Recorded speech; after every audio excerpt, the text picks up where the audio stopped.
વચનામૃત ગઢડા અંત્યનું 34મું. ભગવાનને વિશે જ વાસના રહ્યાનું.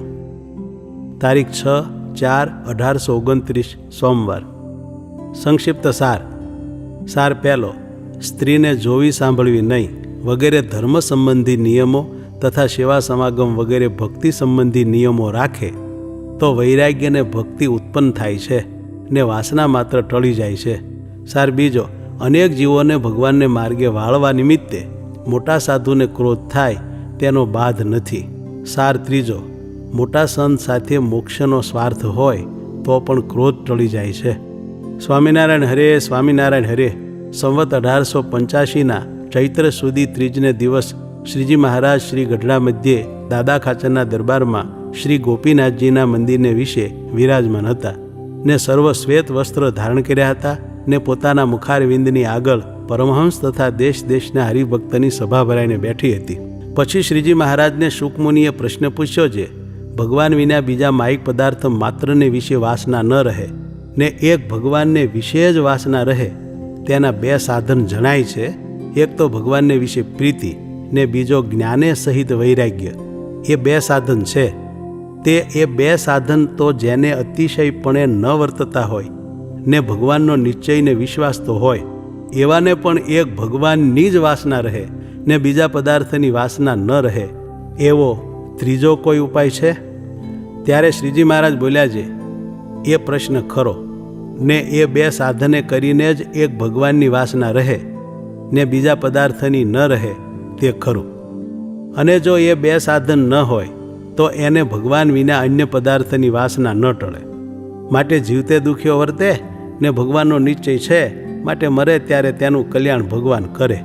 અને ભગવાન વિના અન્ય પદાર્થની વાસના ટાળ્યાના જેમ એ બે સાધન છે તેમ ત્રીજું પણ એક છે. તે શું? તો જેના જેવા નિયમ કયા છે તેમાં સાવધાનપણે વર્તે. તે નિયમ કયા? તો એક તો સ્વધર્મ સંબંધી નિયમ. તે કેમ? તો જેમ આત્મનિવેદી સાધુ બ્રહ્મચારીના નિયમ છે તેમ જ આત્મનિવેદી ન હોય તો પણ સ્ત્રીને ન જોવાનો નિયમ રાખે તથા સ્ત્રીની વાર્તા ન સાંભળવાનો નિયમ રાખે. એવી રીતે પંચ વિષયના ત્યાગ સંબંધી નિયમને દ્રઢપણે સાવધાન થકો પાળે તથા ભગવાનને ભગવાનના ભક્ત તેની દેહે કરીને પરિચર્યા કરે તથા ભગવાનની કથા સાંભળે ઇત્યાદિક 9 પ્રકારની ભક્તિ સંબંધી જે નિયમ તેને પાળે. ત્યારે એના મનમાં પણ શુભ સંકલ્પ થવા લાગે. એવી રીતે બે પ્રકારના નિયમમાં જે વર્તે તો તેને વૈરાગ્ય ને ભગવાનને વિશે પ્રીતિ એ બે ન હોય તો પણ તે થાય ને અતિશય બળ્યો થઈ જાય ને એને પદાર્થમાં અશુભ વાસના ટળીને એક ભગવાનની વાસના દિવસે દિવસે વૃદ્ધિ પામતી જાય છે. પછી વળી શ્રીજી મહારાજને શુકમુનિએ પ્રશ્ન પૂછ્યો છે, હે મહારાજ, જે ક્રોધ છે તે શામાંથી ઉત્પન્ન થાય છે?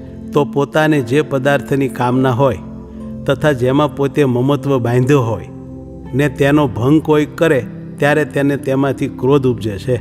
ને કામના જે ઈચ્છા તેનો ભંગ થયો ત્યારે તે કામ હતો તે ક્રોધ રૂપે પરિણામને પામે છે. માટે એનો તો એવો સ્વભાવ જ થયો છે એમાં ક્રોધ ઉપજે અને એમ થાય તો પણ ક્રોધ ન ઉપજે એમ છે કે નહીં? ત્યારે શ્રીજી મહારાજ બોલ્યા છે, જે મોટા સાધુ છે તેમણે ભગવાનની આજ્ઞાએ કરીને અથવા શાસ્ત્ર દ્રષ્ટિએ કરીને મહાત્મ્ય જાણીને પોતાની ઈચ્છાએ કરીને અનેક જીવોને ધર્મ મર્યાદામાં રખાવવા ને ભગવાનને માર્ગે ચડાવવા એવો શુભ સંકલ્પ મનમાં ઈચ્છ્યો હોય ને તેમાં પ્રવર્ત્યા હોય અને કોઈક જીવ ધર્મ મર્યાદાનો ભંગ કરીને અધર્મમાં પ્રવર્તે ત્યારે તે મોટા પુરુષને તે જીવની ઉપર ક્રોધ ઉપજી આવે. કેમ? જે પોતાનો જે શુભ સંકલ્પ તેનો તેણે ભંગ કર્યો. માટે ધર્મ મર્યાદામાં રાખવાની શિક્ષાને અર્થે તેની ઉપર ક્રોધ કરીને તેને શિખામણ ન દે તો મર્યાદાનો ભંગ થતો જાય ને તે જીવનું સારું ન થાય. માટે એવી રીતે તો ક્રોધ થાય તે ઠીક ને એમાં કાંઈ બાદ નહીં. કેમ? જે એવા માર્ગમાં જે મોટા સાધુ પ્રવર્ત્યા તેને આશરીને હજારો માણસ રહ્યા હોય તેને કાંઈક રીસ કરીને કહ્યા વિનાનું કેમ ચાલે?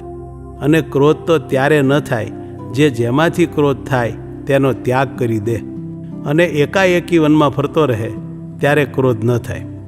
પણ એમ તો એમનાથી કેમ કરાય? કેમ? જે એમણે તો અનેક જીવને વાર્તા કરીને ભગવત સન્મુખ કરવા ને તેનું જે કલ્યાણ થાય તેનું જે મહાફળ તે શાસ્ત્ર દ્રષ્ટિએ કરીને સમજ્યું છે તથા એવી રીતની જે ભગવાનની આજ્ઞા તેનું મહાત્મ્ય જાણ્યું છે. માટે ક્રોધ થાય તો પણ એ જે પોતાનો શુભ સંકલ્પ તેનો ત્યાગ કરે જ નહીં. અને વળી જેને કોઈક મોટા સાધુ સંગાથે હેત થયું હોય ને તેને વિશે પોતાના કલ્યાણ થવારૂપ સ્વાર્થ માન્યો હોય ને એમ જાણતો હોય જે આ સાધુથી જ મારું સારું થશે એવો જે હોય તેને ક્રોધનો સ્વભાવ હોય તો પણ તે મોટા સાધુ ઉપર એને કોઈ દિવસ ક્રોધ ન થાય ને એ ક્રોધને મૂકી જ દે. એમ પણ ક્રોધ જાય છે. અને પદાર્થના લેણ દેણ સારું ને તુચ્છ પદાર્થને અર્થે જે સાધુ સંગાતે ક્રોધ કરે છે તેને તો સાધુનું મહાત્મ્ય તથા સાધુનો જે આવી રીતનો માર્ગ તે સમજાયો જ નથી. ને સમજાયો હોય તો તુચ્છ પદાર્થ સારું ક્રોધ કરે નહીં. અને બુદ્ધિવાન હોય, સમજુ હોય ને તુચ્છ પદાર્થ સારું સાધુ સંગાતે ક્રોધ કરે તો તેની બુદ્ધિ રાજાના કામદારના જેવી વ્યવહારિક જાણવી, પણ સાધુપણાની બુદ્ધિ એને આવી જ નથી એમ સમજવું. ઇતિ વચનામૃતમ ગઢડા અંત્યનું 34મું થયું.